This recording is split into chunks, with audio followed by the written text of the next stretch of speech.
Hit TV అభిమాన ప్రేక్షకులకు స్వాగతం. నేను మీ నాగేంద్ర కుమార్.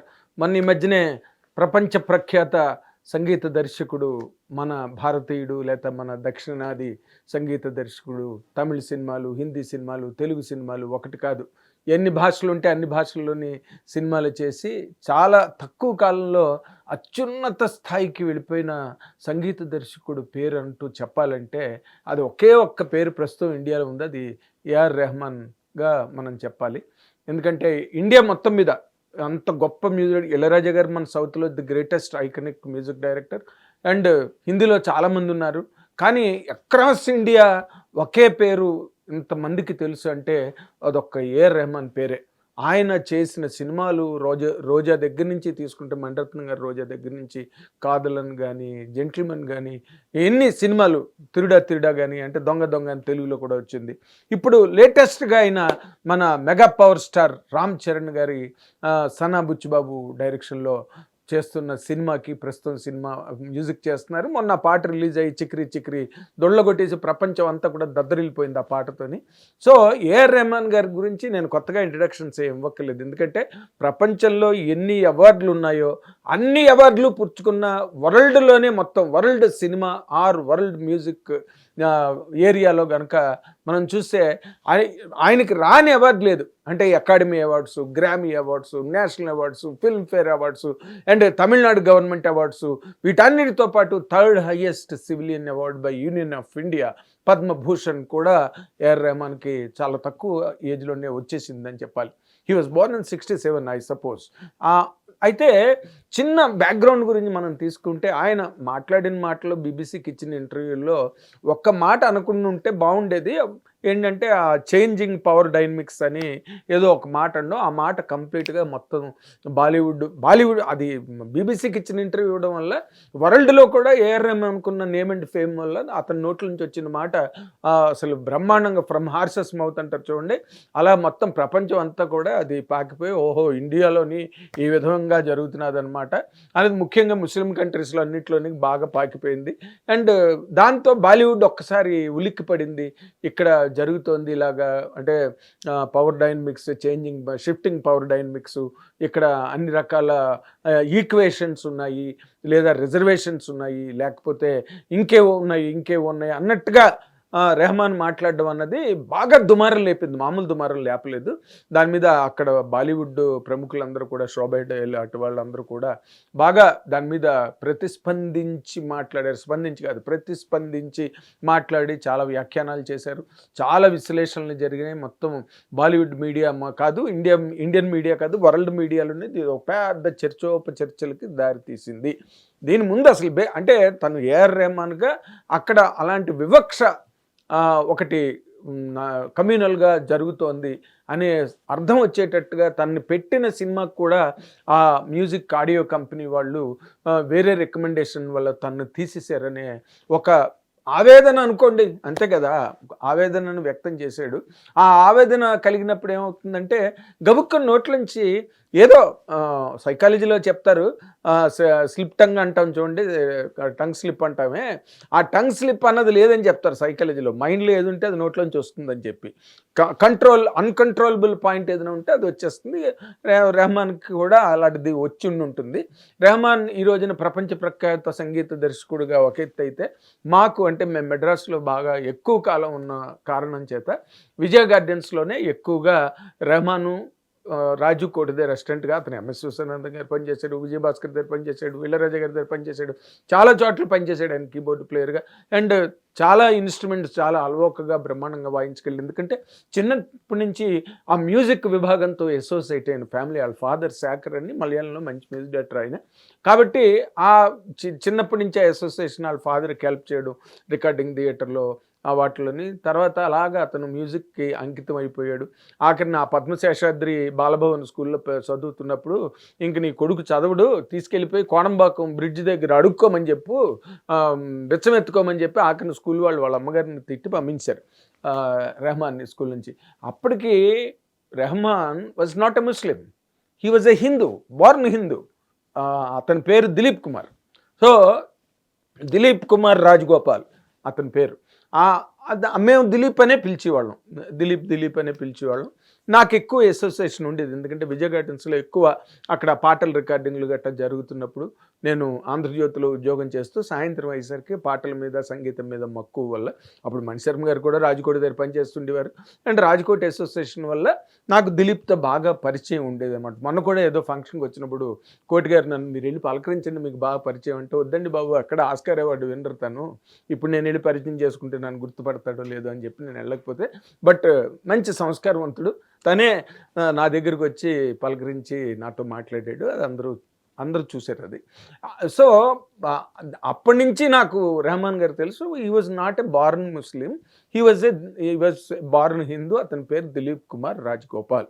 ఇది. తర్వాత ఆయన మొట్టమొదట చేసిన అదే రోజా తర్వాత 'జెంటిల్‌మెన్' మన శంకర్ ఫస్ట్ పిక్చర్ అర్జున్‌తో వచ్చిన సినిమాలో ఓ పాట ఉంటుంది మీకు గుర్తుందో లేదో.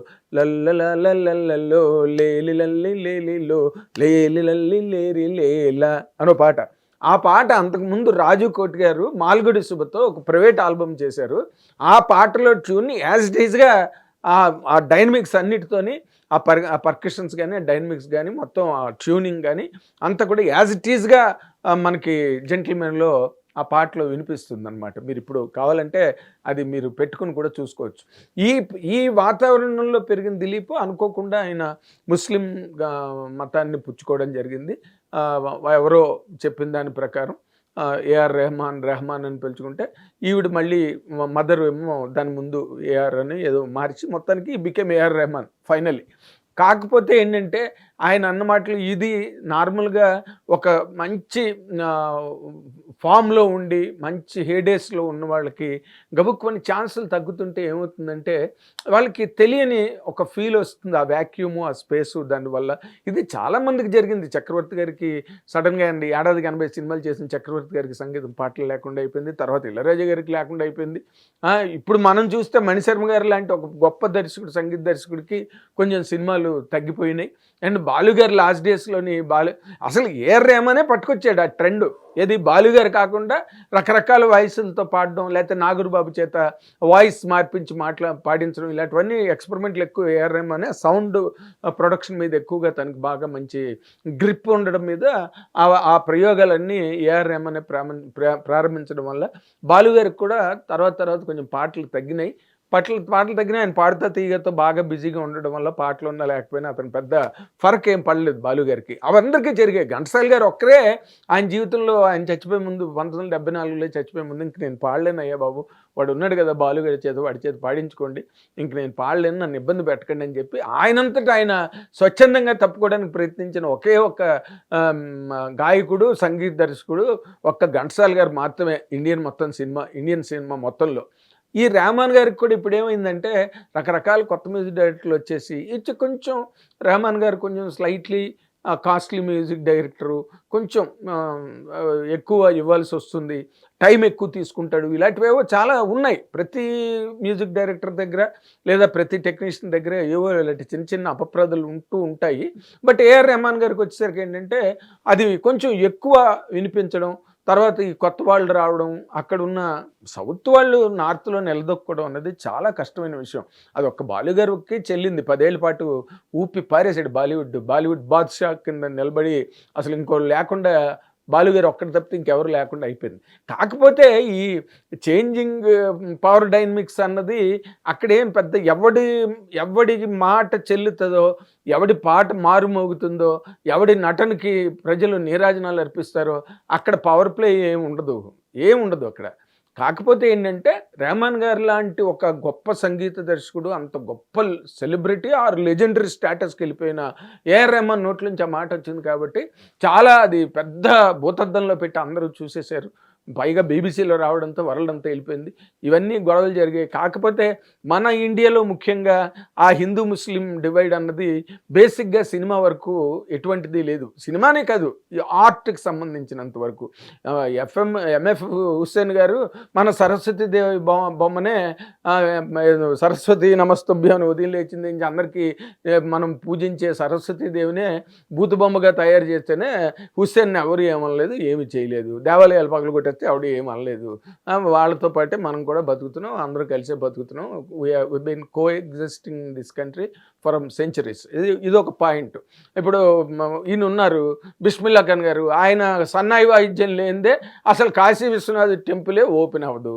ఆయన్ని పాకిస్తాన్ వాళ్ళు పిలిచి నీకు అన్నీ ఇస్తాం రాబాబు అని దండం పెడితే కూడా నాకు వద్దయ్య బాబు, నేను ఇండియా వదిలిరాను, నా కాశీ విశ్వనాథుని వదులుకుని రాలేను, మీరు ఏమి ఇవ్వగలరు, నా గంగాదేవిని ఇవ్వగలరా, నా గంగా నదిని ఇవ్వగలరా, నా కాశీ విశ్వనాథుని ఇవ్వగలరా అని చెప్పి ఆయన స్వచ్ఛందంగా వెళ్ళడం మానేశాడు బిస్మిల్లా ఖాన్ గారు. ఇక్కడ ఆయన అందరూ నెత్తి మీద పెట్టుకుని చూసుకున్నారు. భారతరత్న ఇచ్చారు బిస్మిల్లా ఖాన్ గారికి.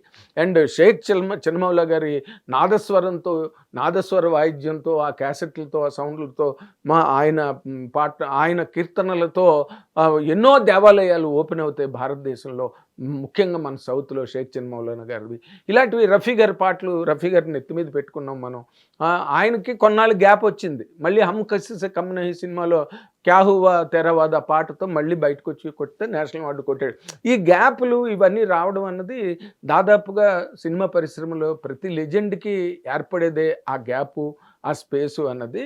కాకపోతే ఇక్కడ వచ్చిన ఇప్పుడు మళ్ళీ చూడండి, మొన్న చిక్రీ సాంగ్ ఎలా చితకొట్టేసింది పట్టుకుని. అసలు ఎంతమంది దాని మీద వీడియోలు చేశారో, ఎన్ని రీల్స్ వచ్చినాయో, లక్షలాది రీల్స్ వచ్చినాయి. దాంట్లో కరేబియన్స్, వెస్టిండీస్ కూడా దాని మీద డ్యాన్సులు చేసి పాడి రీల్స్ పెట్టేశారు. సో రెహమాన్ ఒక్కొక్క టైము అంతే, మరి ఇంకేం లేదు.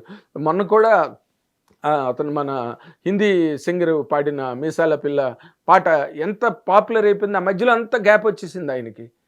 గ్యాప్ వచ్చినా మళ్ళీ మొన్న పాటతో మళ్ళీ మిలియన్స్ ఆఫ్ వ్యూస్ దానికి వచ్చి ఆ పాట ఎంతో పాపులర్ అయిపోయి సినిమా హిట్ అవ్వడానికి కూడా చాలా పెద్ద కారణం అయిపోయింది ఆ పాట.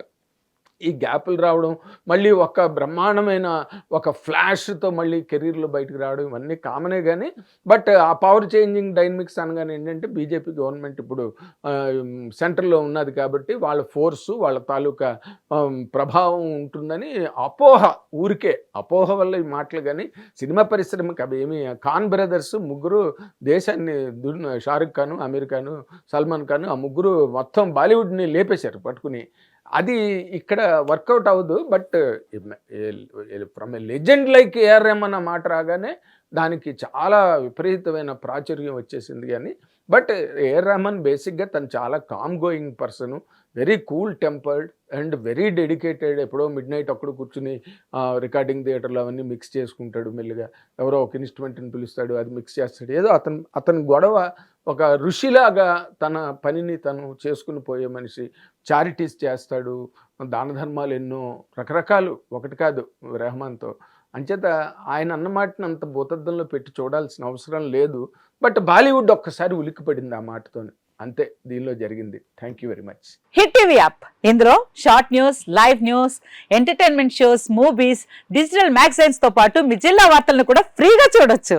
ఇంకెందుకు ఆలస్యం, వెంటనే హిట్ టీవీ యాప్ ని డౌన్లోడ్ చేసుకుని ఫ్రీగా ఎంటర్టైన్మెంట్ పొందండి. Hit TV app. Hit TV app. Please download hit TV app. Hit TV app ని ఫ్రీగా డౌన్లోడ్ చేసుకుని ఎంజాయ్ చేయండి. మీకు నచ్చిన ఎంటర్టైన్మెంట్ కోసం హిట్ టీవీ యాప్ ని ఫ్రీగా డౌన్లోడ్ చేసుకుని ఎంజాయ్ చేయండి. హిట్ టీవీ యాప్ ని డౌన్లోడ్ చేసుకుని ఆస్వాదించండి, ఆశీర్వదించండి. ఇంతమంది సెలబ్రిటీలు హిట్ టీవీ యాప్ ని డౌన్లోడ్ చేసుకోండి అని చెప్తున్నారంటే ఎంత మంచి యాప్ ఆలోచించండి.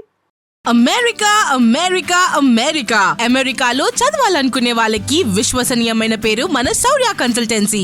UK లో 1 year masters, UK లో 1 year masters, 2 years work permit up to 5 years visa. Contact Saurya Consultancy. Contact 89851 89851.